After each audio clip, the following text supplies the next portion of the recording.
I can hear the faint voice of someone calling my name as if the sound was traveling down a long empty hallway. The voice is somewhat garbled but familiar. My consciousness starts to move me toward the voice as I begin to wake from my slumber.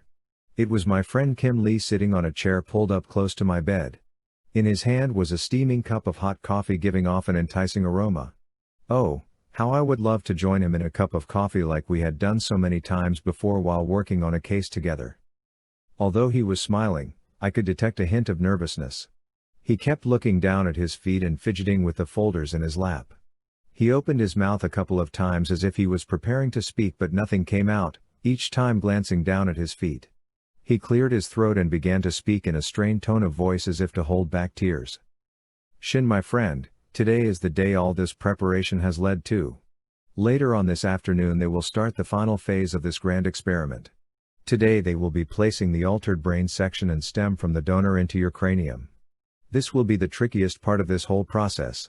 As I told you on the first day, there would be a lot of risks and no promises. If things go well today, you should be on your way to recovery.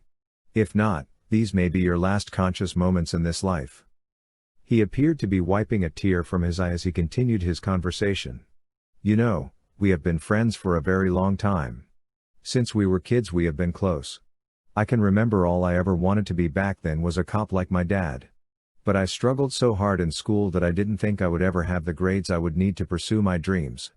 I remember sitting there on the school steps one day, trying to grasp the assigned homework when you sat down behind me looking over my shoulder. Although you didn't say anything, I could tell you were trying to ascertain my progress. I remember so clearly as if it were yesterday when you stood back up and took a seat on the step next to me and began to explain it to me in simple terms I could understand. The pressure I felt began to lift as you clarified the assignment, point by point, and it began to become so clear. Your attention to detail and your ability to break it all down for me to my level of understanding. I had no idea how you were able to have it make so much sense to me, when my professors and tutors struggled so hard to drill that information into my head. I guess what I really wanted to say was, thank you. He paused momentarily to gain his composure before continuing. If it weren't for you, I don't think I would have ever done so well, even surpassing my dreams of working in the police department and joining the National Intelligence Service as a special operative.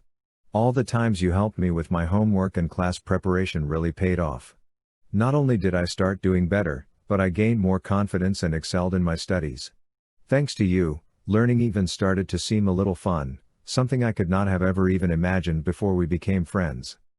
I was deeply touched by Kim Lee's words. I wanted so badly to react to what he was saying. But he seemed to forget an important detail that occurred just a few days before that day on the steps when 3 of the school's biggest bullies had me cornered out by the back stairwell. They were taunting me relentlessly and pushing me around. They were making fun of me because I had no parents and no family name.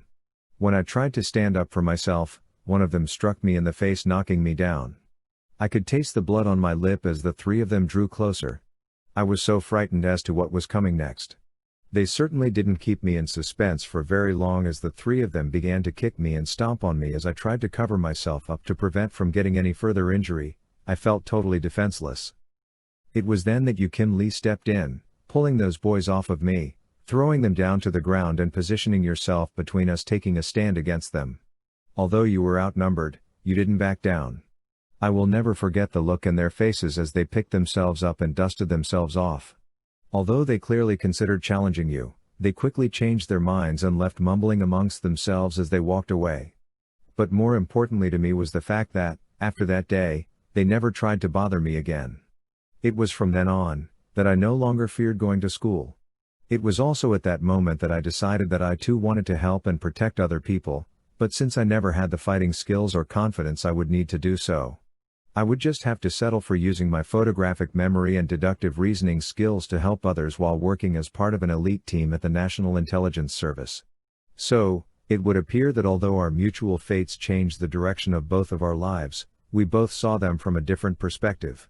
If I only had the ability, I would also thank my friend Kim Lee for his friendship all these many years. Kim Lee, seemingly well composed now, stood up for a moment and opened one of the folders he was clutching in his lap. Flipping through the pages, his focus seemed to shift to more of the topic at hand.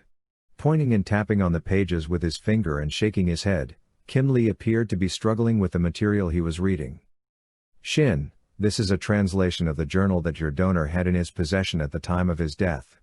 The storyline is so completely unbelievable I am not sure I can accept it as truth. I have read through it a half a dozen times.